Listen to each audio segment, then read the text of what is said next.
All right. Welcome to the Dr. Mudgil podcast. I couldn't be more excited to have my man Gabe Lubin in the house, who is the founder and CEO of Cartessa Aesthetics, which is a truly unique aesthetics device. I guess, what's the word? We feel distributor. I think we started as a distributor, but now I would say we're a full turnkey company. Well, I would say you definitely are, man, because I've just seen you guys grow, and it's been crazy. You know, I went to your home office here in Melville on Long Island, and it was very impressive. And you just told me that you're blowing out the space and making it even bigger, which is like unbelievable. But the cool thing about your company is it's not a one brand company. So every device that you have, it's sort of a survey of the best devices that are available on the market. And I can tell you that, you know, we have the Modus, which is the painless laser hair removal device, which I got, it's crazy. It's crazy that it even works, because I've had laser hair removal done multiple times, and I've only been able to do one treatment because it's so painful. Sure. And I mean, your device is truly, it's painless, which is a game changer. And all of the devices that you guys have are really unique and special. So I'm super happy to have you here, man. And thanks so much for making the effort. Absolutely. So we're obviously going to talk about Cartessa and, you know, the brand that you built and the company that you built. But for me, like, what's the most special part of anyone's story is how you got to where you are. And, you know, you're an insanely successful guy. And I've just seen your success grow through the years. But let's just take it back, man. And I just want to know a little bit about, you know, where you grew up and you know, your upbringing and that sort of stuff, man. Absolutely. Well, you know, I grew up in Newton, Massachusetts, which is a suburb of Boston. Newton is a pretty affluent town, but I definitely was not from an affluent household. We were very middle class.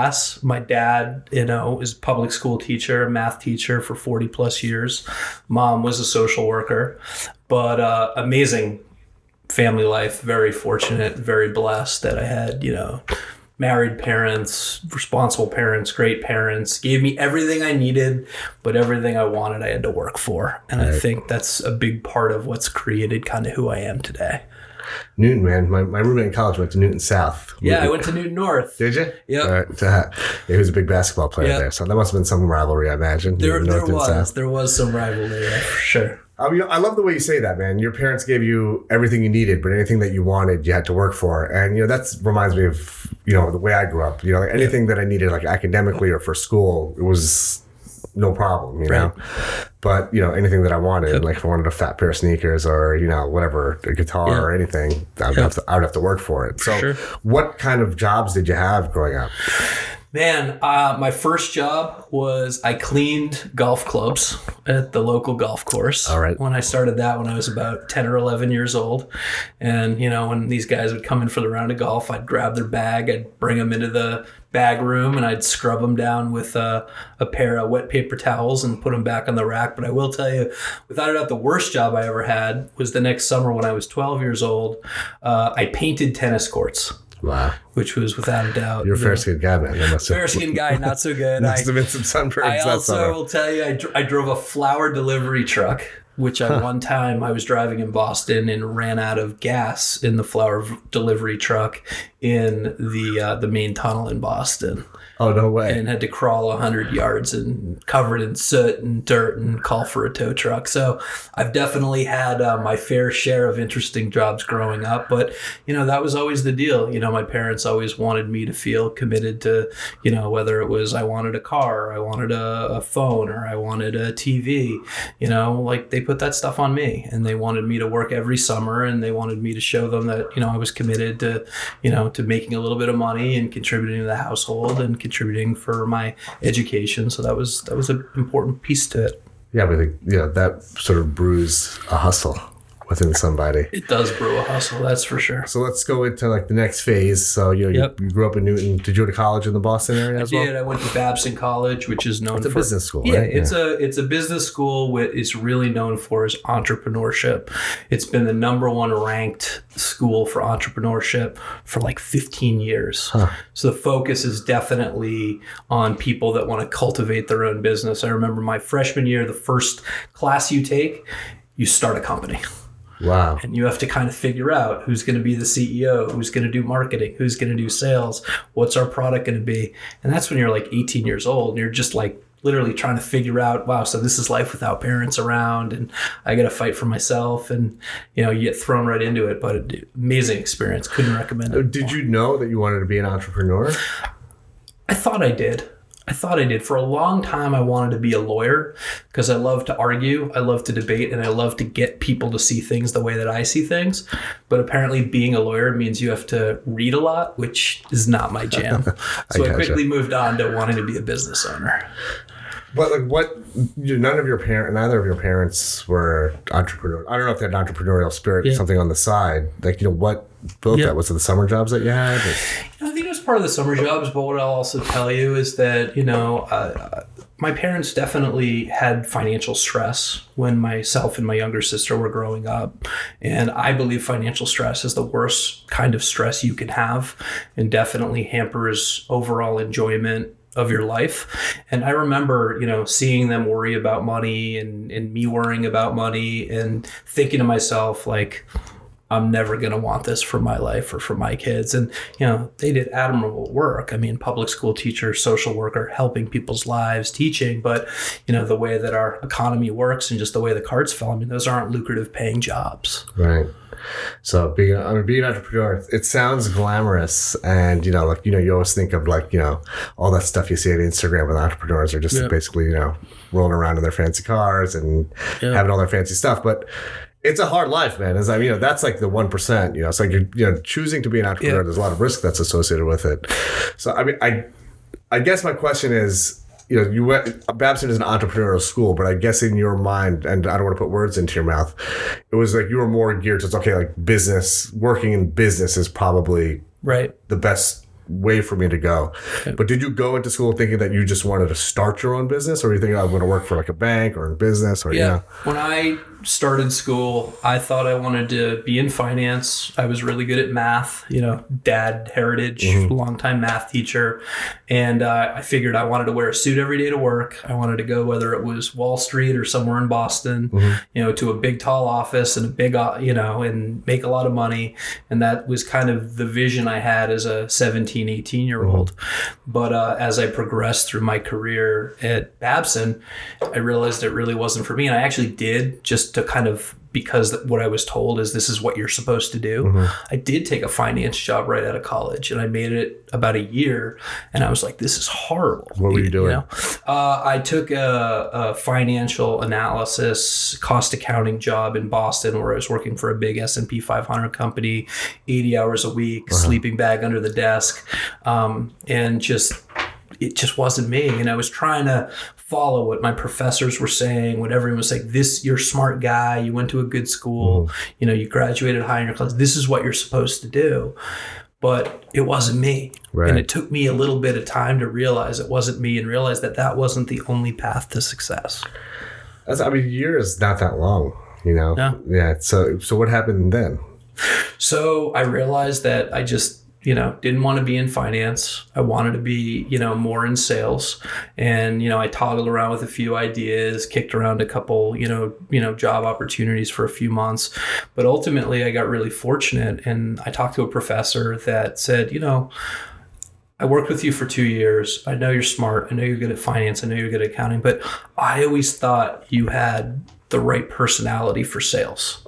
I think you should pursue sales.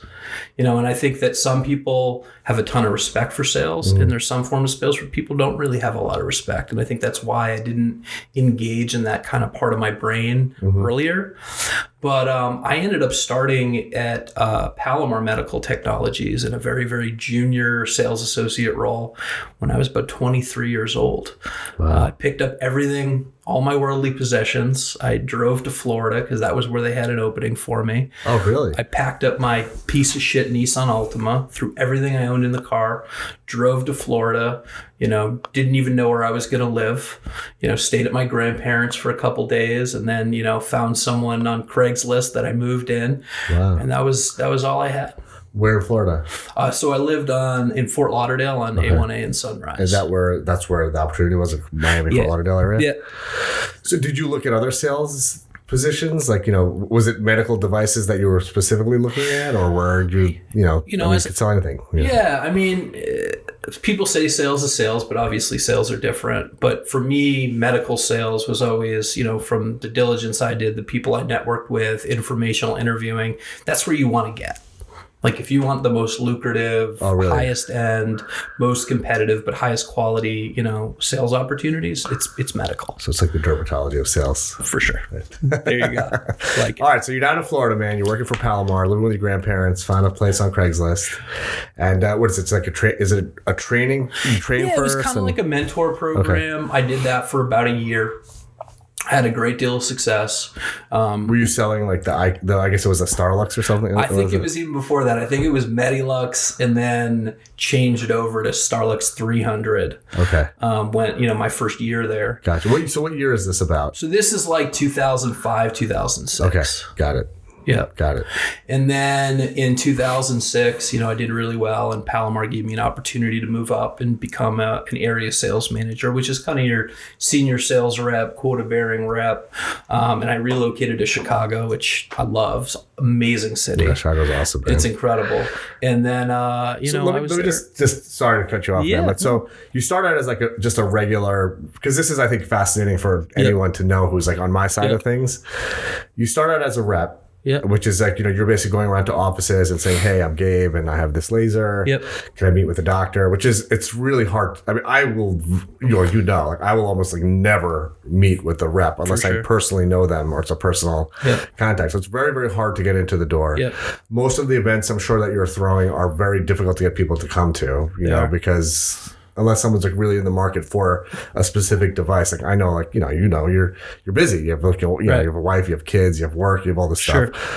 So unless it's something you're specifically looking for, you're not going to take time out of your day to go to an event like that. Right. And I see it as being an incredibly hard job. So for me, I'm horrible at sales. Like sales is something that doesn't interest me at all. In fact, it like makes my head spin, like when I think about it. And you're getting so many no's as a salesperson. Right. Like, I mean, I can imagine that of 20 offices that you go into, there's one doctor that's going to actually talk to you probably. Right. Is that about right? Best case. That's a good day. Yeah. Yeah. So it's tough, man. So how did you get that success? Yeah. What's different about you? Yeah. So I did a sales job one summer. I was like, I forget exactly what it was, but it was like summer when I was in high school. And you knock on doors and you're basically trying to get, I forget what we were doing, but it was like something, I forget exactly what it was, but I was really bad at it. And like they basically, it's like a pyramid system. So you start out with this like 20 kids who start, and then I could get down to 15 to 10 and to like 5. I was like first cut. I didn't make it past the first cut because I sucked at it, So it always intrigues me, like, what is the difference between you and someone who doesn't make it? So I think the number one thing that connects all successful salespeople, especially in those types of more junior roles where it's a heavy prospecting cold calling job, I mean, one word, resilience. You got to be resilient, not to be too cliche. I know it's a Rocky quote, but it really is not how hard you hit. It's how hard you can get hit. And that was my secret sauce. It was a volume game. Everyone starts a sales job week 1. They're ready to take over the world. And then week 1, they get beaten down. And then the amount of work they put in goes down. And every week it decreases, and it decreases until they are, quote unquote, as you would say, cut or just realize this isn't for me.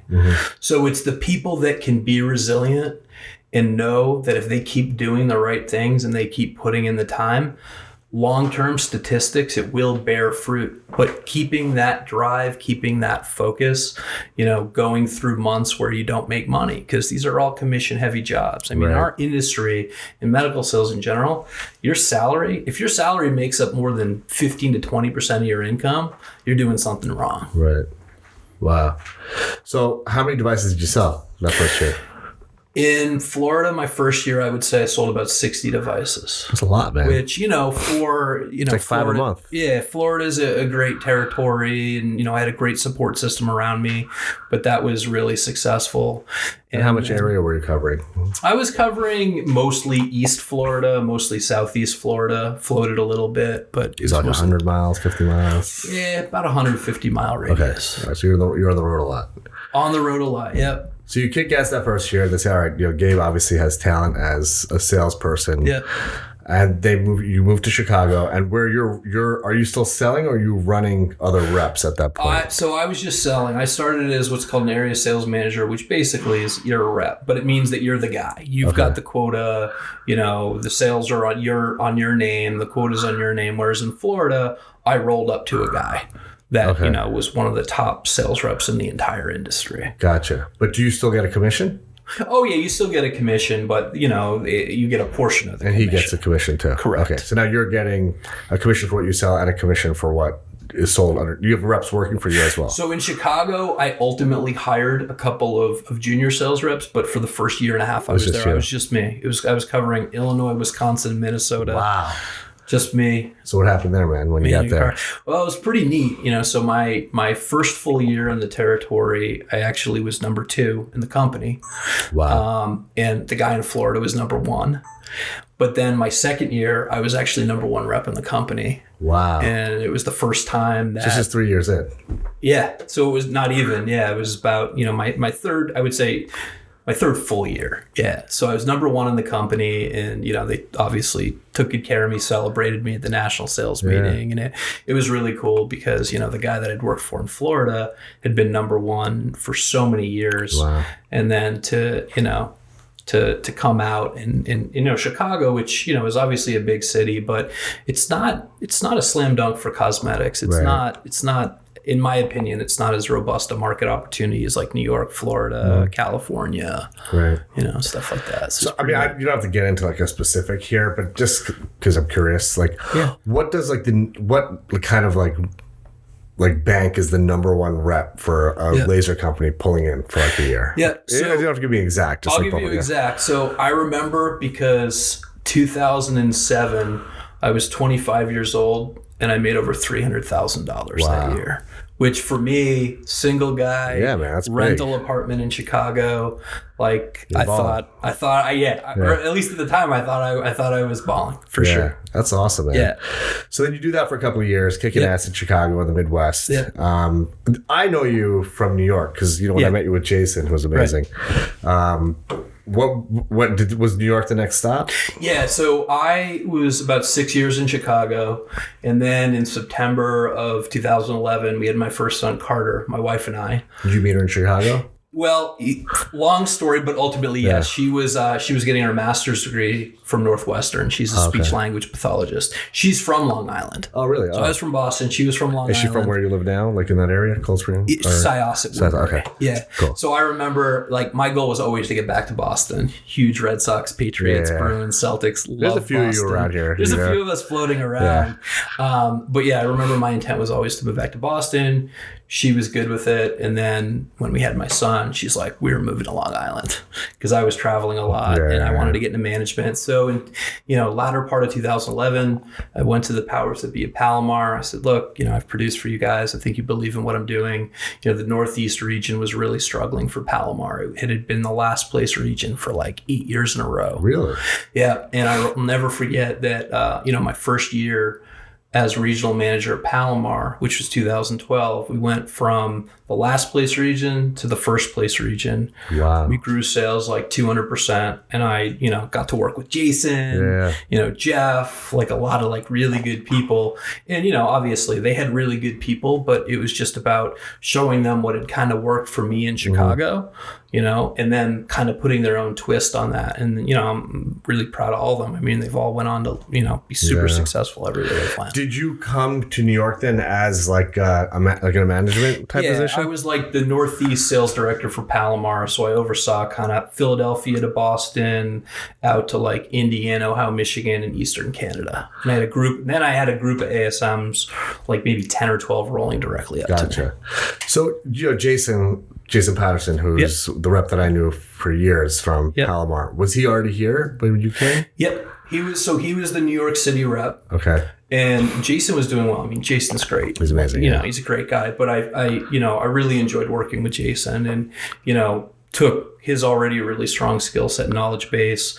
We collaborated. Gotcha. And it was so he grew a ton, and now you see what he's doing. Yeah. I mean. So when we met at Del Fresco, this must have been what 2010, 2011. Were you here yet? It was probably 2012. 2012. Okay.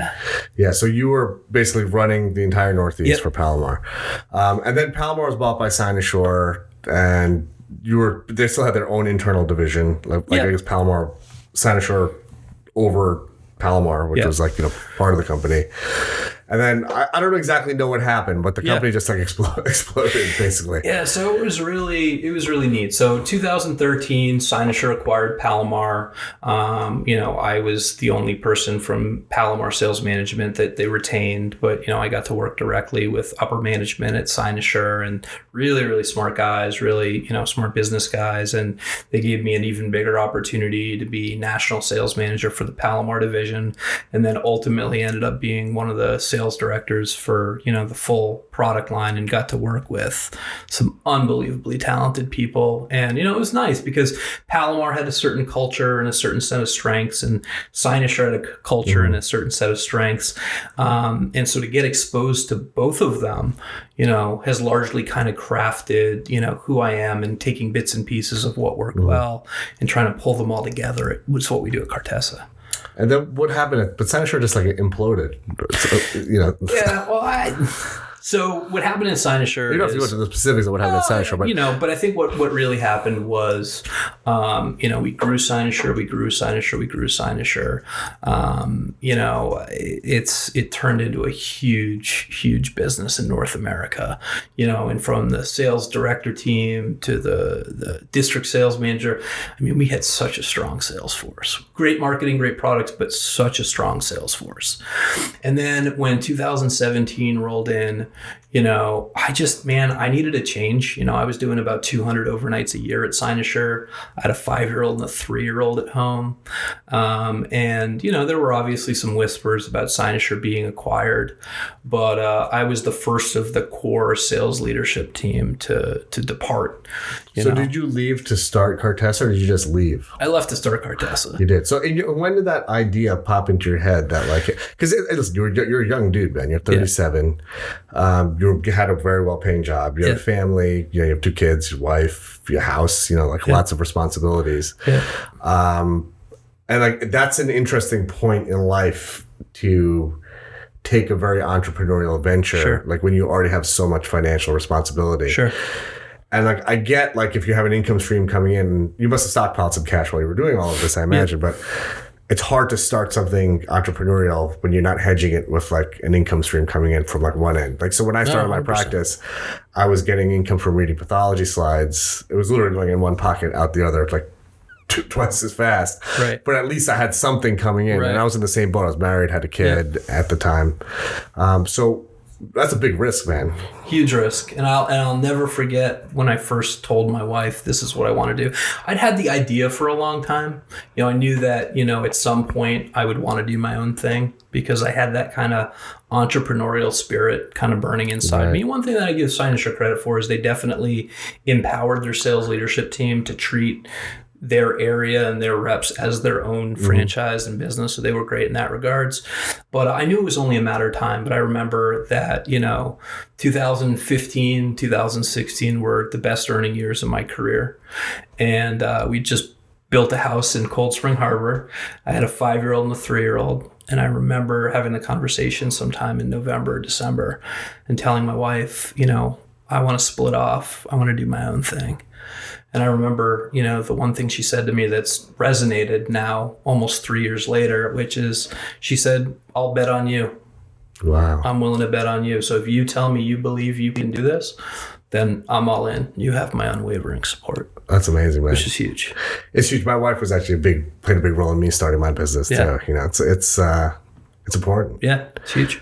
So what happens? So then what happens? You leave. So you already had the idea, I guess, for starting Cartessa. Did you know, at that time, that okay, there's these really cool devices that are out there in the world that aren't here yet in the United States?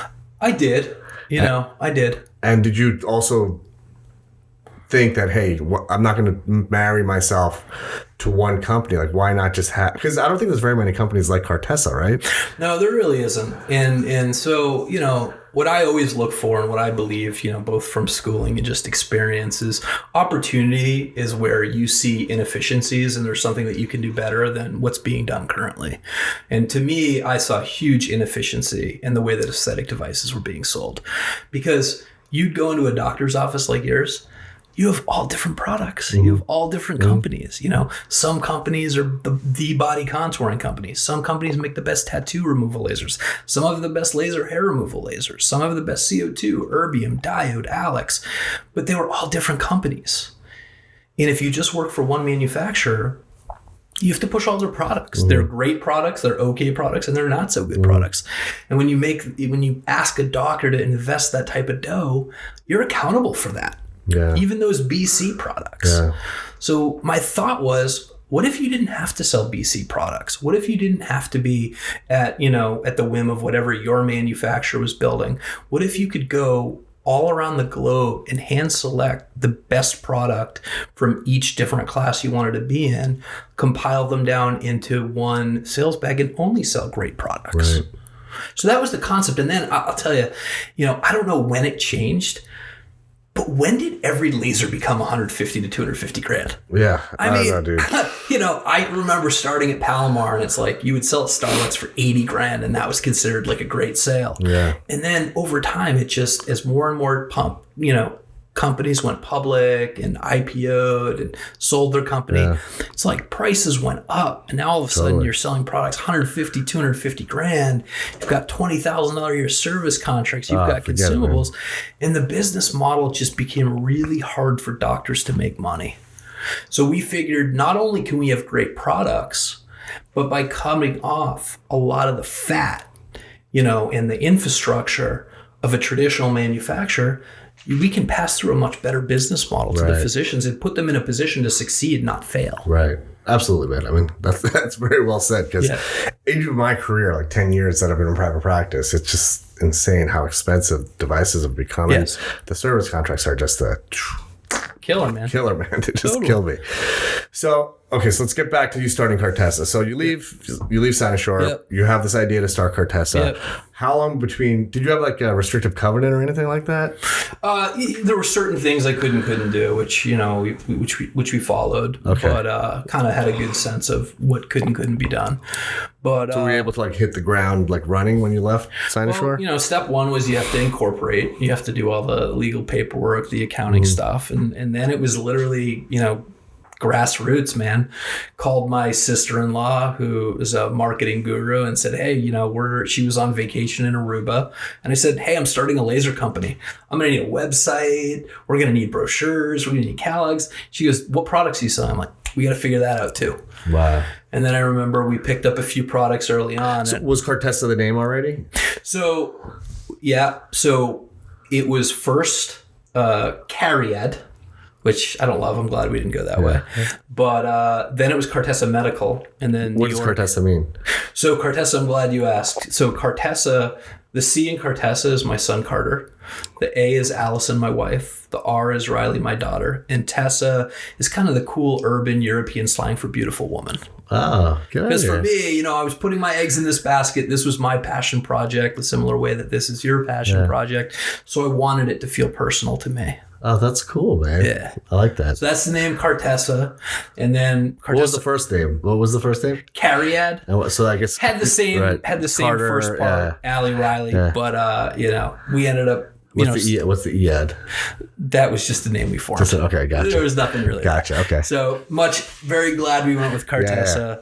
I love telling the story of how we came up with that name, but I'll never forget. We picked up a couple of products to sell. We picked up a couple Deca products. So what was the first product that you had? Our very first product was Vivace, which is our RF microneedling product. Is that what you said? I was called Vivase. I didn't know it was Vivace. There's like 30 different ways to say it. I'm pretty sure Vivace is right, but I like Vivase. I'm into Vivase. So Vivace was our first product. We picked it up in February. That's the RF microneedling. And I'll never forget my first new rep training. I hired like 4 guys I knew that were good guys. From Cynosure? From, Palomar, Cynosure, different, connections I had. And new rep training took place in my basement. So how did you have money to pay these guys? So we didn't have salaries to start. Really? It was commission only. Wow. It was a huge leap of faith on their part based on what they had seen me do at Cynosure at Palomar. Wow. And how would you buy the devices? Would you like get an order and then have it come in? So you didn't have much overhead at the beginning. No, we very, very little. We were lean and mean. And, you know, I was going to say I had 4 guys sleeping on blow-up mattresses in my basement. Wow. You know, I remember I was like, new rep trainings next week. You know, I'll buy your flights. Come on in. So you had people come from all over the country? Yeah, mostly East Coast people. Okay. But it started out 4 guys. So who are the 4 guys? Dave in Florida, Jeff, Don, Dom, and I'm forgetting someone, and I apologize, but I am forgetting someone. It's okay.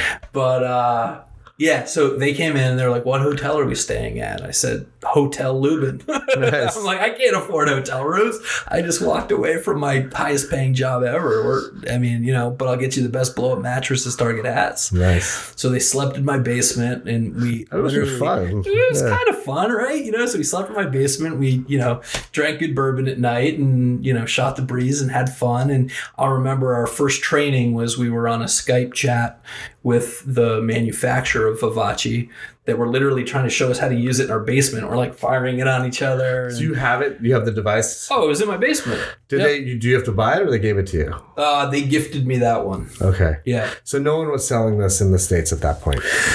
They had been selling it. We're in that early launch phase. But definitely needed some reinforcements. So we picked it up on the East Coast. And now we they signed an exclusive contract with you for the East Coast? Correct. And then it turned into based on what though? Like your reputation in the laser business? So they knew of you. I mean, you're a big time guy in laser business. That's crazy. That's actually pretty crazy. So did you know the guys at Deca? You know, I knew them kind of. You know, I knew them from because obviously Cynosure sold a handful of Deca products, and I'd been in the Mona Lisa Touch, Smart Lipo, you know, Smart Skin are all 3 of, in my opinion, Cynosure's best products, but also products that are manufactured by Deca. I didn't realize that. Okay. So got to know those guys really well over the last couple of years. Amazing group of guys. The whole LN team, Deca, Quanta, you know, they make world-class products, so it's been an amazing relationship for us to kind of nurture. But I mean, it definitely was a very grassroots approach. So then what happens? So you have this Vivace, you do the training. So we do Vivace, you have 4 reps. Do the training, 4 reps. I remember our first full month in business was April. We sold like $800,000 in gear. That's pretty legit. Month 1. And, and everyone started crazy. Out of the gate making some dough. And they're like, all right, there's something here, you know? And then we started integrating some of the Deca products and, you know, with time it evolved. Then I remember July of 2017 was really where a lot of my relationships and really good sales guys that, you know, understandably so, were a little gun shy to make the leap, saw what we were doing. And then in like July, all of a sudden our sales force expanded to like 15 to 20. Wow. Same deal though. No salary. No salary. Yeah, it was commission only. What would entice these guys? Is it a bigger commission than they would have gotten in another place? I think it was not only was it a much higher commission, but also it was the culture that we were creating there. That really was about people and about, you know, helping people grow and, you know, putting their needs first and setting them up for success and having a lot of support and really like a family organization. So what does that mean exactly, man? Because I know like culture is such an important thing. Culture's huge. So like, what are specifics, man? Like just setting up people to succeed. Like, what do you mean? Like, what is that? So I think that there are 2 thoughts when it comes to culture and management. I think thought 1 is, you know, keep business and personal separate. The best way to manage and motivate people is based on, you know, fear, intimidation, need for performance, push, squeeze. And then the other school of thought is people are going to work their hardest for people they know genuinely that care about them personally, care about them professionally. And I'm that latter guy, you know, and I have debates because I have colleagues in this industry and I have even, you know, friends and family that are like, you know, it's crazy that you have reps stay at your house. It's crazy when you're out in the field that you would go like stay with one of your guys. Like, shouldn't you be separating, you know, your personal relationships and your professional relationships? But man, I can't follow that textbook because that's not who I am. Yeah. But I also think it's been a big part of my success in people, you know, following me and coming on this kind of fun journey with me in Cartessa. Yeah, man. I love that.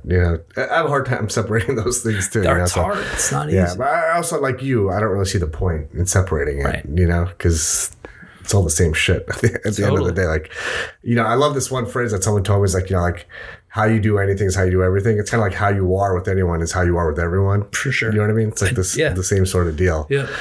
So you got the sales force, you got like 20 guys, and this is what? You're just a few months in at this point? Yeah, we're like 6 months in at this point. We're selling a handful of products, and we're starting to pick up a little bit of momentum. We hired a marketing person. We hired a... So what do they do? What does they do like your print stuff and... Print stuff, web design stuff, promotional stuff, brochures. But, we didn't have the money to bring on like a full marketing team. So we were, hiring consultants to do different things. We hired a company to build our website, to do our first round of brochures, product catalogs, and stuff like that. And you just delegate that? Yeah, we delegated all of it out. And you delegate that to your marketing person, or do you have like a hands-on?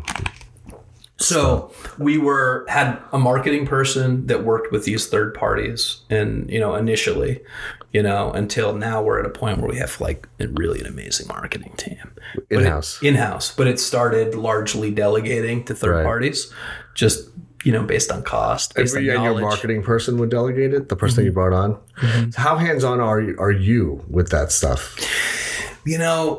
My opinion is you hire the smartest, best people around you, and you let them do their thing. And as long as they're performing and doing things well, like I don't need to control everything. I don't need to touch everything. There's certain things I like to be involved in. There's certain things I don't like to be involved in. But my feeling is if you hire really good people that you really believe in, then you got to have faith. You got to go all in on that person and let them do their thing. I always say I would rather you ask for forgiveness than permission. I like that. That's a great phrase, man. Yeah. So how do you find people? How do you find a lot of it was, through friends, through family, through networking, through, my contacts in the industry. What I love about our company is that I think when you look at a lot of the laser manufacturers, a lot of people from marketing, from sales to the internal departments, they've been in lasers forever. So one thing that I love about our company is, we've got a lot of people from inside the industry, but we've got a lot of people from outside the industry. So we're looking at things from a lot of fresh lenses. Mm-hmm. Our CMO didn't know anything about aesthetic lasers. Her background was she managed a $160 million a year marketing budget for Unilever. Wow. Ran the Dove body wash division. Oh my God. And she had this $160 million budget. And I remember when we hired her, I told her, hey, your budget for this year is $600,000. She's like, well, that's a little different than 160 million. Wow, that still sounds like a lot to me. Yeah, well, I mean, and that budget has obviously gone up and up and up over time, but that was kind of where we started. Wow. And then, in 2017, at the end of the year, we ended up doing about $10 million in revenue in 9 months, which was kind of cool. Shit. Yeah, that's crazy. And then in 2018 was our first full calendar year in business. We did close to $20 million. That's amazing, man. Thank you. And I'm happy to say that 2019, we're going to end up $35 to $40 million for the year. We this past quarter was our first quarter where we surpassed $10 million in revenue for the 3-month period of July, August, September. That's amazing, man. Yeah. Congratulations, man. That's unbelievable. No, thank you. I mean, honestly, I owe a lot of it to the people around me. Our greatest core asset is our human capital. Yeah. That's really what makes us different, in my opinion. I mean, anyone who I've been in touch with is amazing. And, I'm also and I think most of the doctors that I know, we're very loyal to the people that we've worked with through the years. Like Jason, we're very loyal to. You, we're very loyal to. The guys who've been good to us through the years, the people that you stand by. And it's also when you see these great things happen to the people that, that you've trusted through the years and have helped you. And also a huge part of, our recipe for success has been the physicians we work with, guys like you, our medical advisory board, a lot of our luminaries and doctors. One thing that amazed me when I started Cartessa was how deep my resource pool was, and I didn't even know it. Yeah. From family to friends to people I knew through network to doctors that, I was calling doctors and saying, hey, I'm starting this new gig, would you like to check out some of our devices? Would you like to get involved with us? Would you like to be a luminary for us? Would you like to do some research for us? You want to play with some new toys and help us evaluate? I was amazed at the warmth and the response, from the physicians out there that I had cultivated relationships with over the last 15 years. And that's been a huge part of who we are too. Yeah, I love that, man. Yeah. So how many devices do you guys have now? So now we're selling about 10 devices. We sell the full suite of Quanta system products, which are really amazing technology that I think, sadly, a lot of physicians in the U.S. just don't know about. So what is that? Do you walk us through some of that? So Quanta system, really, really neat. So they, just to give you for example, they're based out of Milan. They build the most impressive technology I've ever seen. I mean, they use Quanta lasers to restore priceless frescoes in the Vatican. They use, Quanta lasers. They're on the space shuttle. They're detecting pollution in Antarctica where, you can't have a service tech. It's 100 degrees, under, so they build so much amazing technology, and they also have a whole aesthetic division that has really incredible stuff. They have one device that has an alexandrite, a KTP, a long pulsed YAG, an IPL, and an erbium with a fractional handpiece on one box. Wow. And honestly, in 15 years in the industry, I didn't even know that existed, because it was like you sold your Alex YAG, then you sold your KTP pulse dye, then you sold your IPL, then you sold your CO2 erbium. Their Pico laser, obviously, Pico lasers have been a big part of this market for the last 5 or 6 years. Cynosure is the innovator in that space. But Quanta actually makes a Pico laser that fires in picosecond, nanosecond, microsecond, and millisecond. Wow. They have 3 actual lasers built into the deck. So they have a 1064, 532, and 694 Ruby, but they're all true lasers. They're not like handpieces or filters. So, I mean, just to have the only real 3 laser device that can fire in pico, nano, micro, milli. And on that box, you can also put an IPL or an erbium on it too. So it's not like you have all your eggs in the tattoo removal, skin rejuvenation bag. So it makes the ROI a lot stronger. So I just, my hair was blown back by these guys. I mean, their technology, the quality of it. And you will find some Quanta users, and it's like a total cult following in the US. But part of our goal is to make it much more of a household name, because the technology is there. That's awesome. Yeah. Well, the Modus, like I said, is a game changer. Modus is great. What's the Modus AY? So Modus AY, a misnomer. Modus AX is the only Alex that's safe for all skin types. But we have found that there are still providers that they want to do vascular. They want to do leg veins. They want to do laser facials. They want to do some vascularity. So we do offer the Modus AY. Modus AX, if you just need to do hair removal, and you can do pigment too, Modus AX is the way to go. But if you're used to doing leg veins and want to do laser facials with the YAG, stuff like that, then it's just another product offering. Cool, man. Yeah. Well, so one thing I do, I usually do this at the beginning, but we'll end with this one, man. Okay. So you're a guy who's, you came from very humble beginnings, and now you're running like a multi-gajillion-dollar company. So someone who's really had tremendous success in multiple phases of life, when you're working in a more corporate environment, now as an entrepreneur. To you, man, like, what does success mean? Yeah, it's a great question. And, I've given it a lot of thought, not just, now, but over time. And I think the meaning of success has really changed for me. I think growing up and early in my career, success was largely dictated by that financial component. And that's really changed over time. For me now, I define success as, fulfillment. And I think fulfillment, there's basically 3 areas of your life where there's fulfillment. It's your personal fulfillment, your professional fulfillment, and your financial fulfillment. But I will tell you, I remember very distinctly when my definition of success changed. And it was back to kind of the beginning that we were talking about when I was in Chicago, 25 years old, making $300,000 a year, got my first Mercedes, was living in like the top story facing Lake Michigan. And I remember visiting my best friend, who was a poor med school student, got married young, just had his first kid, was living in a total dump of an apartment in Worcester, Massachusetts. And I remember going into his house and seeing how happy he was, holding his son for the first time, seeing how happy he and his wife were, and thinking to myself, this is success. Right. What I have isn't success. This is success. And I remember feeling the warmth in that shitty apartment and thinking, this guy's succeeding, I'm not. Wow. So, and I will tell you that also, the amount of weight I've put in those 3 buckets of personal, professional, and financial has really shifted over time. I mean, I one of the things I'm happiest with in my life now is I've really, recommitted to my, my family, my kids. Obviously, when I was working for Cynosure and traveling 200 nights a year, there was a lot of strain on that.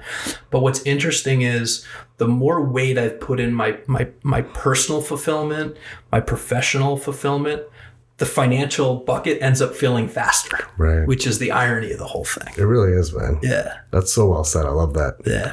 Well, Gabe, thanks so much for your time, man. Yeah. This was awesome, man. I really enjoyed this conversation. I enjoyed getting to know you a lot better, man. It's a pleasure. And, we need to continue this over a beer sometime or on the golf course. There you go. Look forward to it. All right, brother. Thank you again. Thank you for listening to the Dr. Mudgil podcast.